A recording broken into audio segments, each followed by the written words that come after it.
प्रिय दर्शकों और श्रोताओं, जय सिया राम, जय श्री कृष्णा। आज भगवान श्री सत्यनारायण का व्रत है और भगवान श्री सत्यनारायण की व्रत कथा कलयुग में बड़ी ही श्रेष्ठ फलदायी देने वाली है। आप सभी भक्त और भक्तिमती माताएं आज पूर्णिमा के दिन सत्यनारायण भगवान का यह व्रत कथा सुनिए और इसी प्रकार से भगवान का कीर्तन कीजिए और अपना सात्विक प्रवृत्ति से व्रत को संपन्न कीजिए। आइए सत्यनारायण भगवान की व्रत कथा प्रारंभ करते हैं। श्री व्यास जी ने कहा कि एक समय की बात है, शौनक आदि विवेकी मुनिगणों ने पुराणों के ज्ञाता श्री सूत जी महाराज से पूछा कि वह व्रत कौन सा है जिसके करने से मनोवांछित फल प्राप्त होते हैं। श्री सूत जी ने कहा कि ऐसा प्रश्न नारद ने भगवान कमलापति से पूछा और कमलापति भगवान ने जो कथा सुनाई वह आप सुनिए। नारद जी त्रिलोकी में घूमते घूमते मृत्यु लोक में पहुँचे और उन्होंने देखा कि पिछले कर्मों के प्रभाव से अनेक जीव प्राणी अनेक योनियों में पैदा हो रहे हैं। उनका दुख कैसे दूर हो, मन में यह विचार करके नारद जी विष्णु लोक पहुंच गए। वहां पर नारद जी ने भगवान सत्यनारायण के दर्शन किए। हाथ में चक्र गदा पद्म शंख आदि थे और नारद जी ने उनके दर्शन किए हैं। बोलिए सत्यनारायण भगवान की जय हो। शोभित चारु भुजा सुदर्शन शंख गदा सिर सिद्ध से युक्त रुचिर किरीट सुभग पीतांबर कमल नयन शोभा संयुक्त चिन्ह विप्रपाद का वक्ष स्थल पर कौस्तुभ मणिगल मंजुल हार परम सुखद श्री विष्णु चरण वंदन करता हूँ बारंबार। श्री विष्णु चरण कमल वंदन करता हूँ बारंबार। नारद जी ने भगवान को वंदन किया, प्रणाम किया। नारद जी ने पूछा कि हे भगवान, मृत्यु लोक में सभी प्राणी अपने पूर्व जन्म के कर्मों से विभिन्न योनियों में जन्म लेकर कष्ट भोग रहे हैं।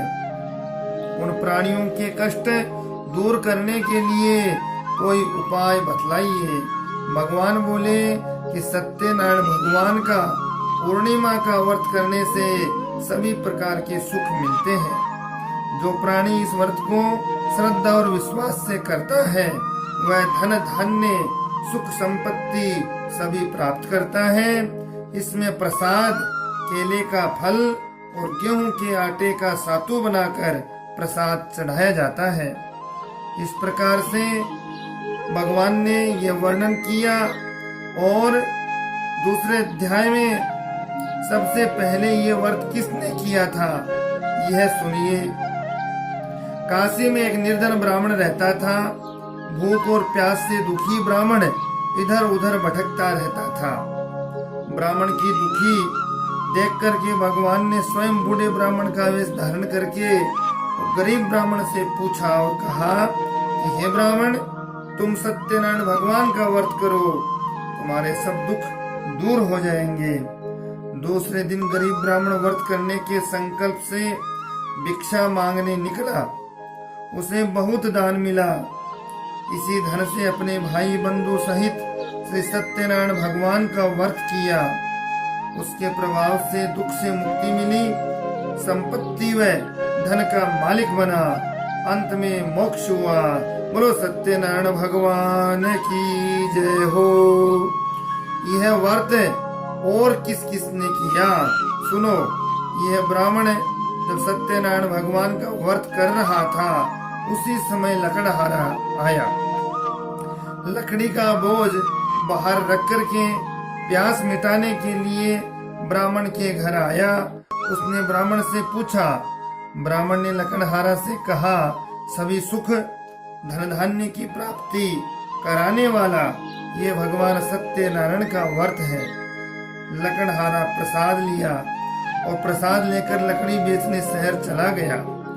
उसने मन में विचार ठान लिया है कि आज मुझे जो भी धन मिलेगा उससे मैं सत्यनारायण भगवान का व्रत करूंगा। उसे शहर में दूनी कीमत मिली। प्रभु कृपा हुई और उसकी लकड़ी दूनी कीमत पर बिकी है। उससे उसने केले, शक्कर, घी, आटा आदि खरीदे और अपने घर ले आया और अपने भाई बंधु सहित व्रत किया। उसके प्रभाव से धन धान्य सुख मिला और अंत में मुक्ति मिली है। बोलो सत्यनारायण भगवान की जय हो।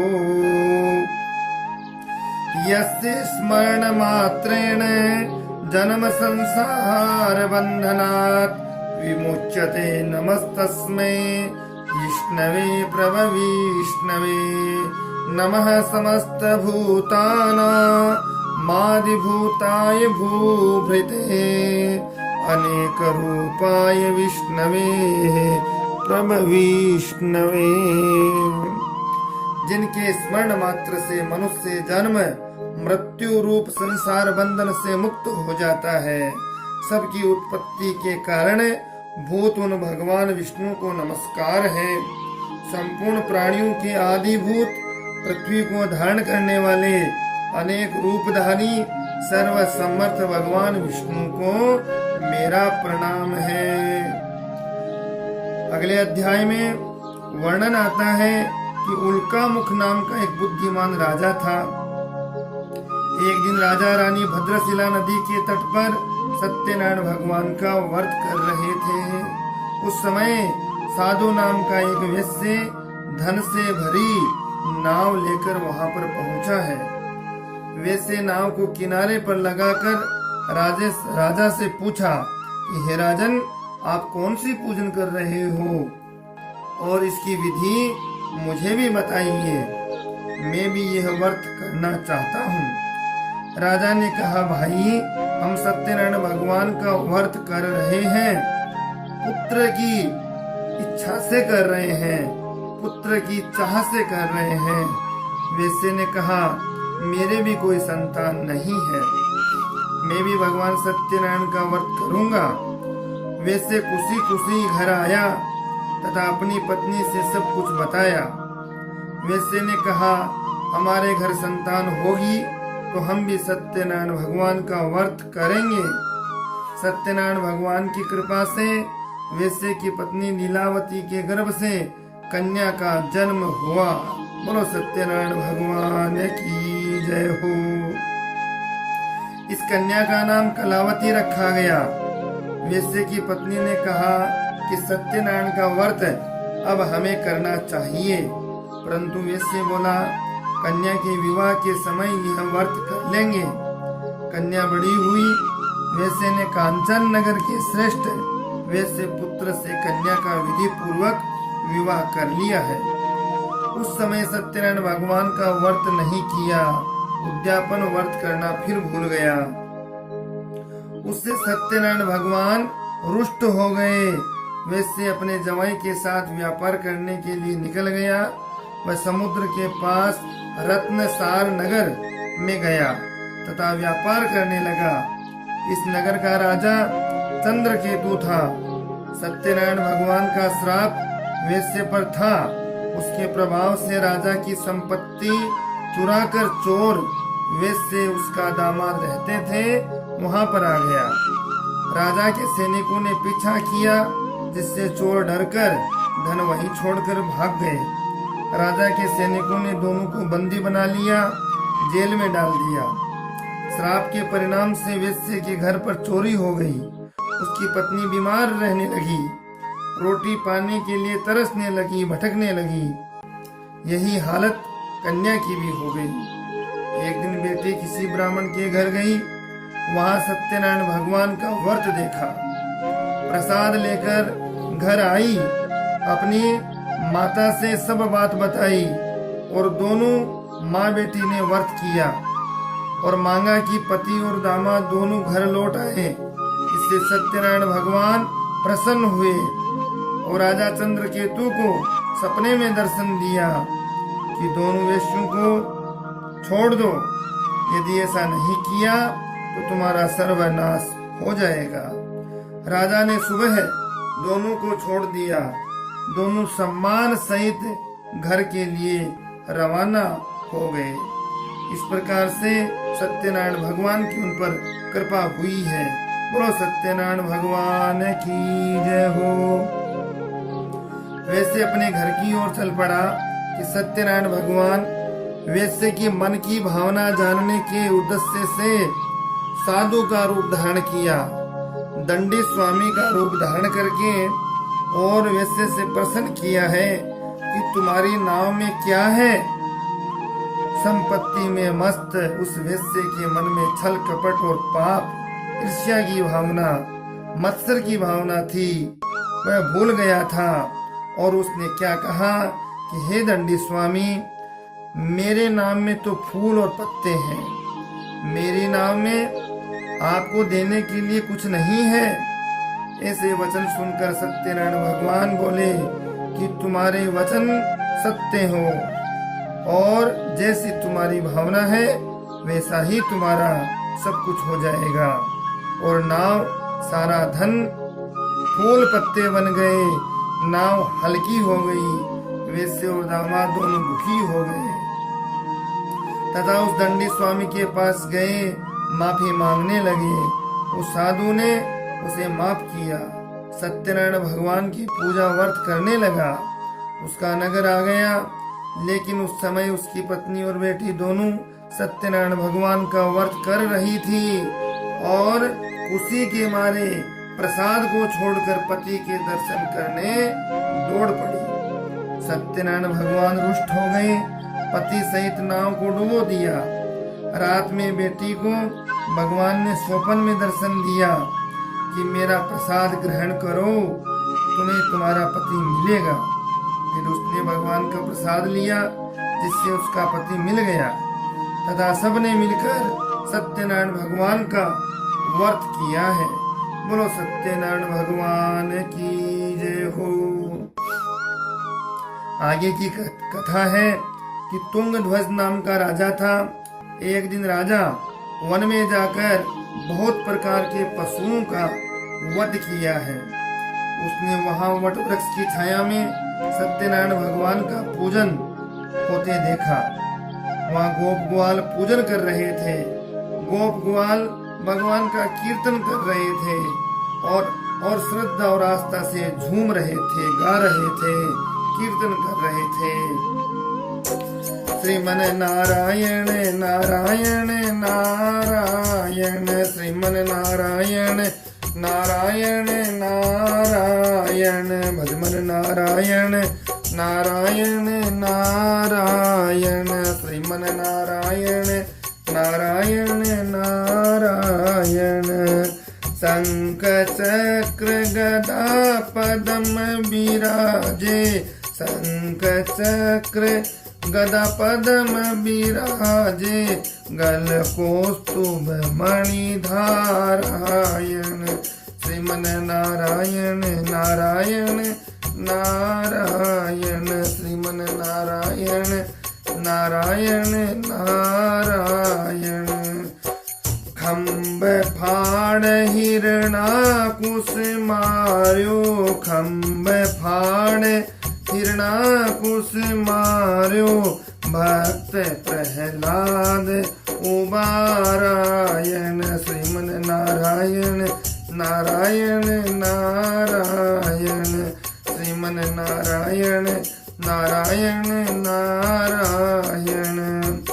सरयू के तीर अयोध्या नगरी, सरयू तीर अयोध्या नगरी, रामचंद्र अवतारायण श्रीमन नारायण नारायण नारायण श्रीमन नारायण नारायण नारायण। मोर मुकुट मकराकृत कुंडल मोर मुकुट मकराकृत कुंडल अद्भुत छवि धारायण श्रीमन नारायण नारायण नारायण श्रीमन नारायण नारायण नारायण।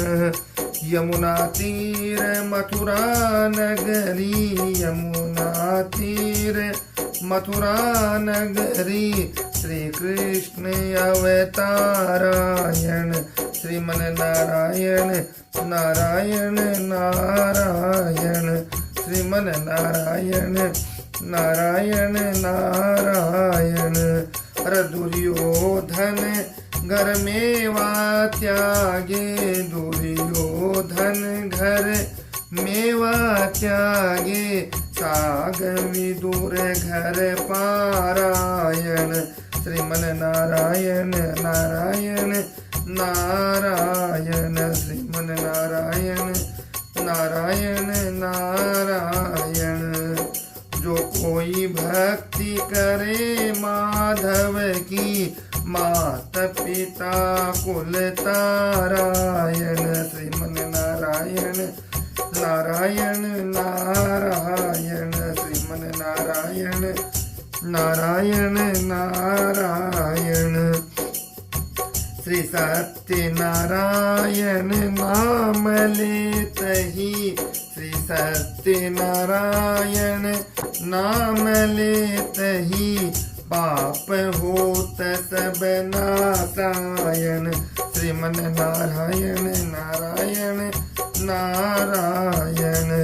और माधव दास आस रघुवर की भवसागर से पारायण श्रीमन नारायण नारायण नारायण। भजमन नारायण नारायण नारायण बद्री नारायण नारायण नारायण सत्य नारायण नारायण नारायण। इस प्रकार से वट वृक्ष की छाया में सभी गोप ग्वाल भगवान का कीर्तन कर रहे थे। राजा घमंड में था। राजा ने न तो भगवान की पूजा को प्रणाम किया, न नमन किया, न गोप ग्वालों का दिया गया प्रसाद लिया, और उसके प्रकोप से सब धन धान्य राजा के नष्ट हो गए। राजा का साम्राज्य चला गया। उसे आभास हो गया कि भगवान के प्रसाद का अपमान किया और उसी से उसकी दशा हुई है। फिर गोप ग्वालों के पास गया तथा पूजन करके और भगवान का प्रसाद लिया है, जिसके प्रताप से पुनः धन मिला, साम्राज्य मिला, पुत्रवान बना और पुनः फिर वैकुंठ को भी प्राप्त हुआ है। कलयुग में भगवान सत्यनारायण की कथा पूजा विशेष रूप से फलदायी है।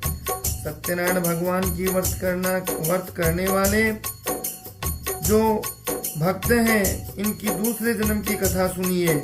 जो निर्धन ब्राह्मण था वह सुदामा बना, भगवान श्री कृष्ण की भक्ति की और भगवान श्री कृष्ण का अनन्य सखा मित्र और भक्त बना। लकड़हारा भील बना तो श्री रामचंद्र जी की सेवा करी है जिसने। और वैसे साधु मोर ध्वज राजा बना जिसने आधा शरीर आरे से चीर कर दान कर दिया और मोक्ष को प्राप्त हुआ। राजा तुंगध्वज स्वयंभू मनु बने और मनु वंश परंपरा चली। इस प्रकार से भगवान सत्यनारायण की कथा का विराम और विश्राम हुआ। भगवान सत्यनारायण की कथा सभी भक्त और भक्तिमती माताएं प्रेम श्रद्धा से सुने और इसी प्रकार से भगवान का जय घोष करें। बोलो सत्यनारायण भगवान की जय हो, बोलो लक्ष्मी नारायण भगवान की जय हो, बोलो द्वारिकाधीश की जय हो, बोलो अयोध्यानंदन भगवान श्री रामचंद्र की जय हो। बोलो श्री हनुमान जी महाराज की जय हो। बोलो श्री सत्यनारायण भगवान की जय हो। बोलो भक्तोर भगवान की जय हो। इसी प्रकार से आप वीडियो को देखें, सुने, लाइक शेयर सब्सक्राइब जरूर करें, बेल आइकन को जरूर प्रेस करें। समय पर आपको आध्यात्म के, व्रत त्योहार के और ज्योतिष के इसी प्रकार से व्याख्यान और जो सार गर्भित प्रासंगिक शास्त्र सम्मत और प्रमाणित जो प्रसंग है वो आप तक आएंगे। आप सुनिए। जय सिया राम, जय श्री कृष्ण।